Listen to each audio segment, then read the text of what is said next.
Good morning students. आज हम लोग बात करने वाले हैं जिस टॉपिक के बारे में, उस टॉपिक को समझने से पहले मैं आपसे कुछ सवाल पूछना चाहता हूं। पिछली बार हमने जो प्रोग्राम किया था ये कुछ उससे मिलता जुलता प्रोग्राम ही है और मैं पूछना चाहता हूं कि ये क्या है और ये क्या है, इसे क्या कहेंगे, इसे क्या कहेंगे। मुझे पता है कलेक्टिवली आप इसको एक प्रोग्राम कहोगे, लेकिन इंडिविजुअली इन सब को आप क्या कहोगे? कमांड,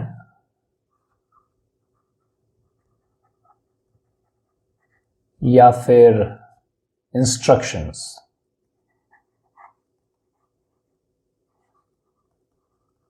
ऐसा ही मैंने पहले बताया था, कमांड्स और इंस्ट्रक्शंस।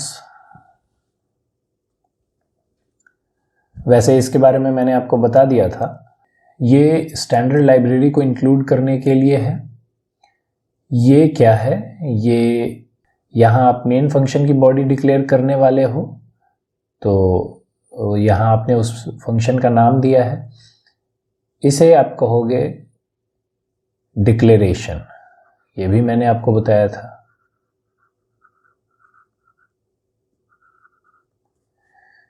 इसे भी आप वही कहोगे, इसे भी आप वही कहोगे, इसे आप अरिथमेटिक ऑपरेशन कहोगे।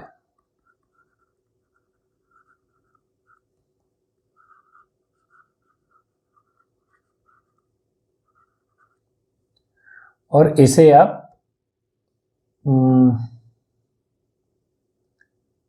फंक्शन कॉल कहोगे। क्यों इसे आप फंक्शन कॉल कहोगे? क्योंकि यहां आपने ये ब्रेसेस देख लिए और सेमीकोलन देख लिया और उसके आगे उस फंक्शन का नाम देख लिया। कुछ इसी तरह से फंक्शन को कॉल किया जाता है। तो ये है फंक्शन कॉल, ये है अरिथमेटिक ऑपरेशन, ये है डिक्लेरेशन, बेहतर है मैं कहूं वेरिएबल डिक्लेरेशन। और साथ ही साथ मैं बता रहा हूं आपको, पहले भी बताया है कि इसे इंस्ट्रक्शन भी कहते हैं। तो इससे मुझे समझ में आ रहा है कि कहीं ना कहीं वेरिएबल डिक्लेरेशन इंस्ट्रक्शन, इन दोनों को अगर मैं जोड़ दूं तो बात यह समझ में आ रही है कि इन तीनों को हम लोग वेरिएबल डिक्लेरेशन इंस्ट्रक्शन कहेंगे, इसको अरिथमेटिक इंस्ट्रक्शंस कहेंगे और इसे फंक्शन कॉल कहेंगे। तो आज हम लोग बात करने वाले हैं जिस टॉपिक के बारे में, उस टॉपिक का नाम है इंस्ट्रक्शंस। कि सी में कितने तरह के इंस्ट्रक्शन हो सकते हैं। Let's see.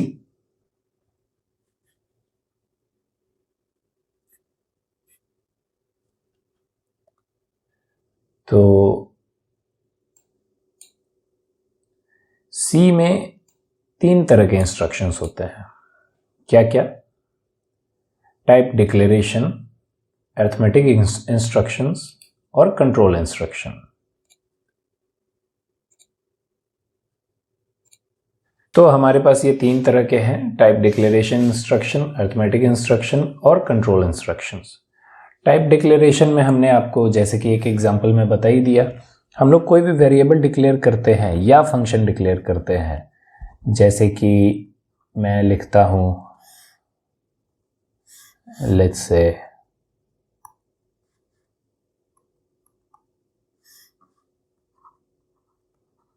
int I equals 5। आपको पता है कि इसी चीज को मैं ऐसे भी लिख सकता था, int I और सेमीकोलन, और बाद में मैं I की वैल्यू 5 दे सकता था। ये दोनों एक दूसरे के इक्विवेलेंट हैं। ये डिक्लेरेशन इंस्ट्रक्शन कहलाएगा। ये वो इंस्ट्रक्शन है जो एक्चुअली ये सिर्फ, और इस केस में ये पूरा। इस पोर्शन को हम इनिशियलाइजेशन कहते हैं, इस बारे में भी मैं बात कर चुका हूं। तो यहां हमने वेरिएबल को डिक्लेयर किया, वहीं कहीं पे हम लोग इंट ऐड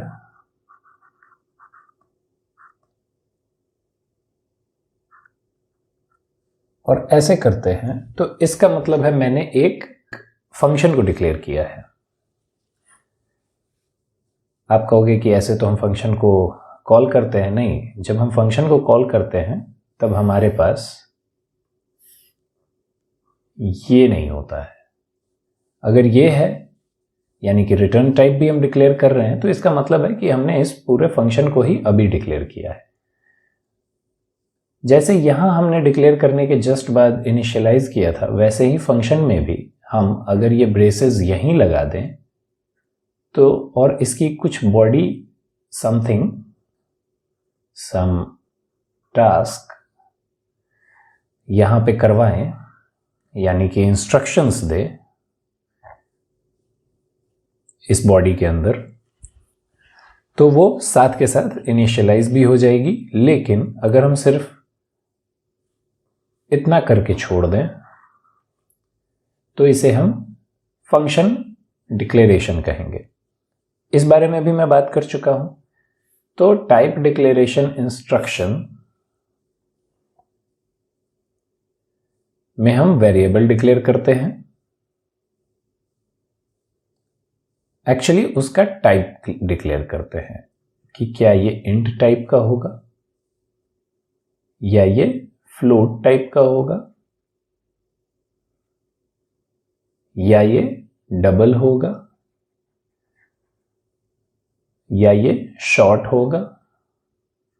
मुझे पता है मैंने शॉर्ट के बारे में आपसे बात नहीं की है। मुझे पता है मैंने कई ऐसे डेटा टाइप हैं जिनके बारे में आपसे बात नहीं की है।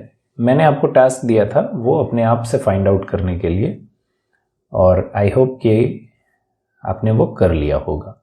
अगर नहीं किया है तो कर लीजिए, वरना आपको काफ़ी प्रॉब्लम होने वाली है।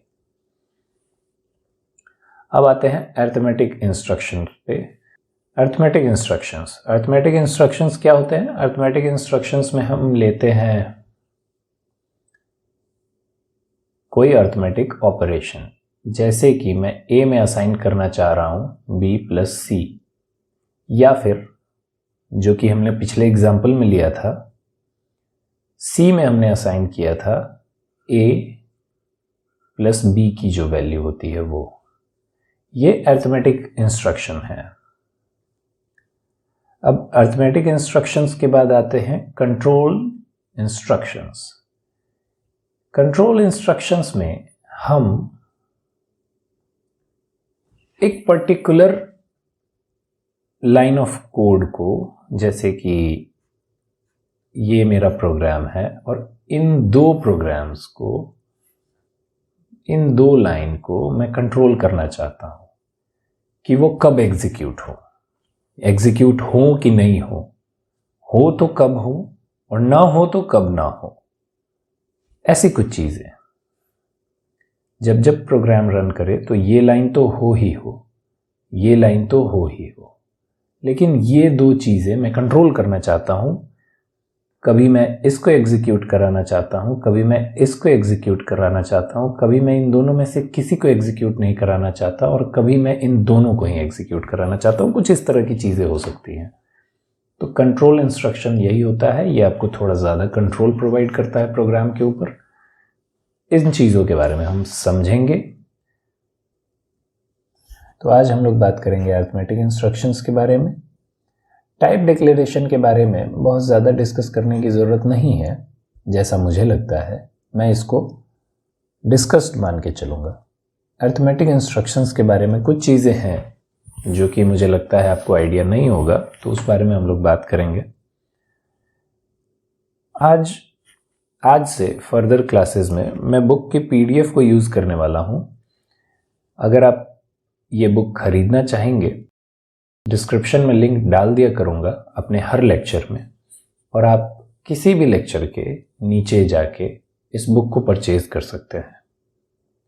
This instruction is used to declare the type of variable being used in program. यही वो चीज़ें हैं जो मैंने अभी आपको थोड़ी देर पहले बताई थी।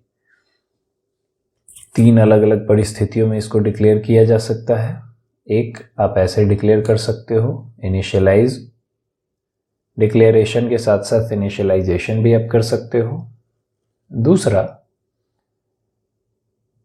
आप किसी को भी पहले इनिशियलाइज कर सकते हो, आप किसी भी वेरिएबल को पहले डिक्लेयर कर सकते हो, उससे बहुत फर्क नहीं पड़ता है, उससे कोई फर्क नहीं पड़ता।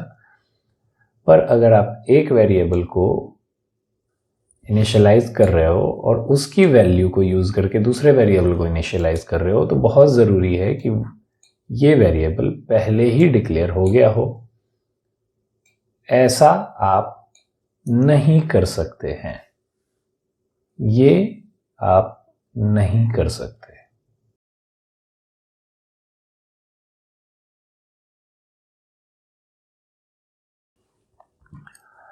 तो अर्थमेटिक इंस्ट्रक्शंस को हम लोग ऑपरेशन के थ्रू समझ सकते हैं।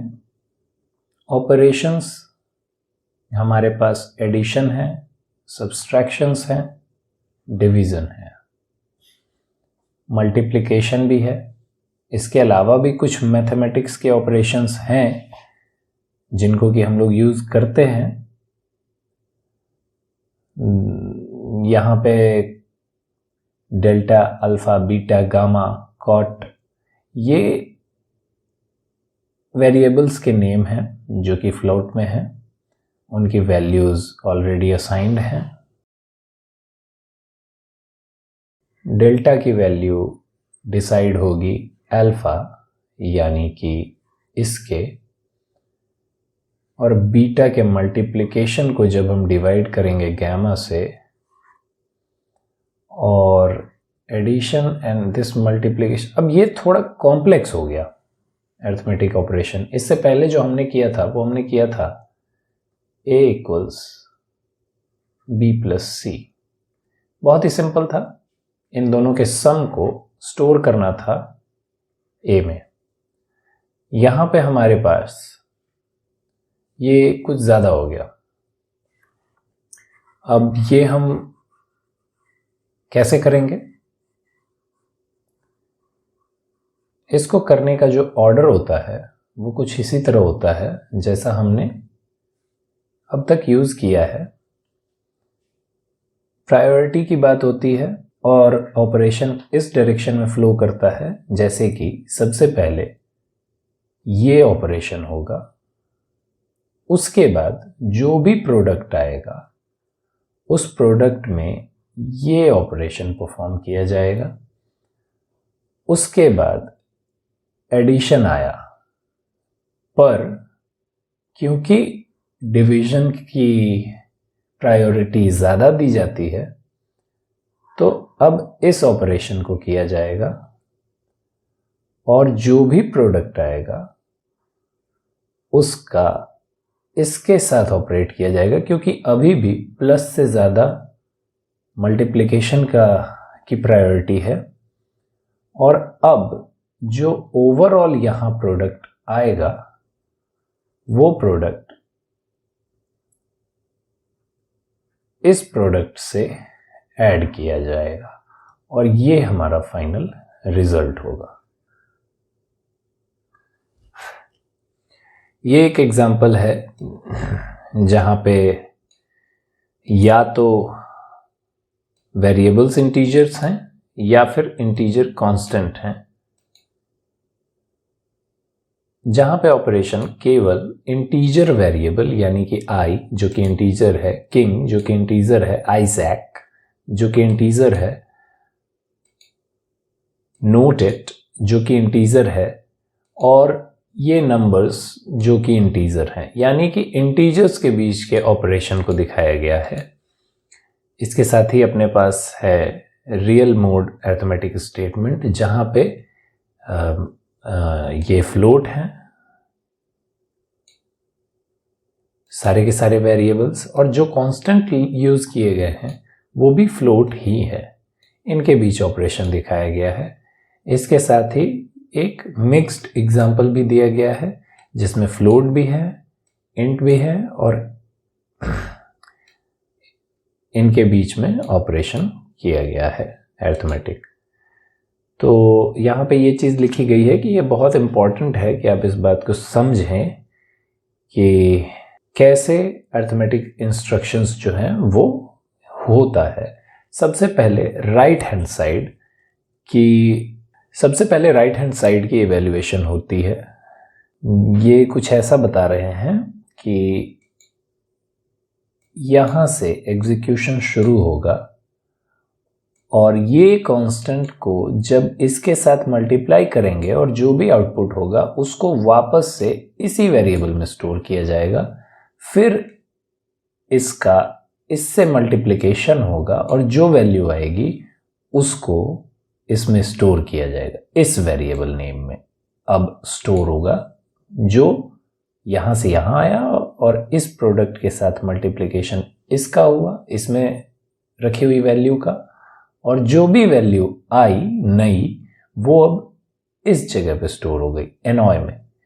अब जो प्रोडक्ट है उस प्रोडक्ट का अगेन मल्टीप्लिकेशन यानी कि ये ऑपरेशन होगा और जो नया प्रोडक्ट यानी कि नया रिजल्ट होगा उसे यहाँ रखा जाएगा। और अब ये इन दोनों के बीच में असाइनमेंट ऑपरेटर है।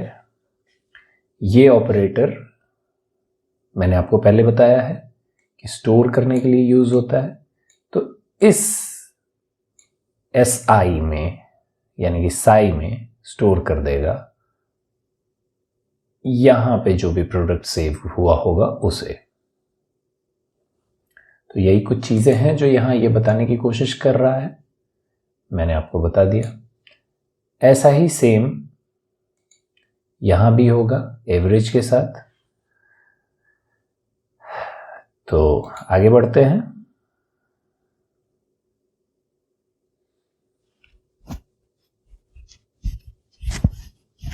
मैंने आपको पहले भी बता रखा है कि ऐसे आप लिख सकते हो पर ऐसे आप नहीं लिख सकते।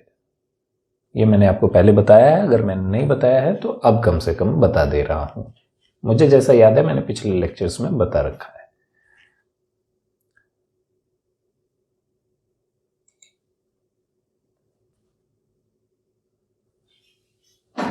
यहां पर ऑपरेशन की कुछ बात हो रही है, जैसे कि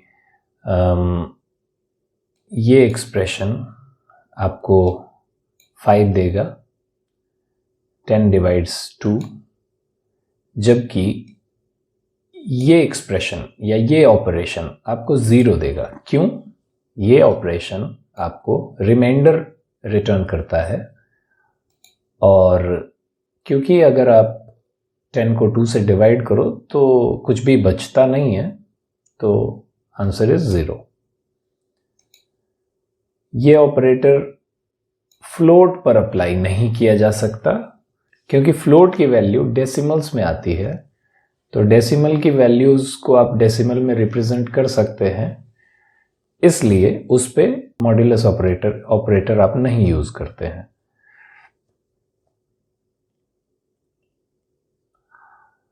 एक और चीज जो ध्यान रखने वाली है कि न्यूमरेटर, ये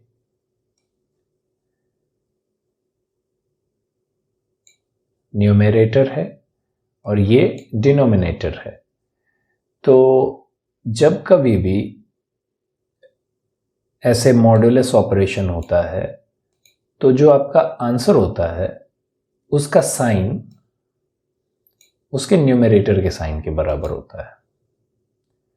जैसे यहां -5 है तो आपका रिमाइंडर भी -1 ही है, यानी कि मॉड ऑपरेशन का आउटपुट रिजल्ट जो भी आप कहें वो ये है -1।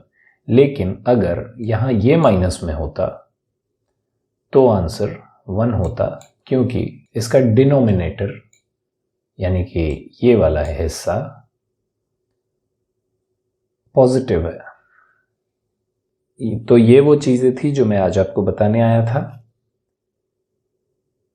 अर्थमेटिक एक्सप्रेशन के बारे में, अर्थमेटिक इंस्ट्रक्शंस के बारे में। अगला हमारा होगा कंट्रोल इंस्ट्रक्शंस। आज के लिए इतना ही, मिलते हैं अगले वीडियो लेक्चर में। Thank you.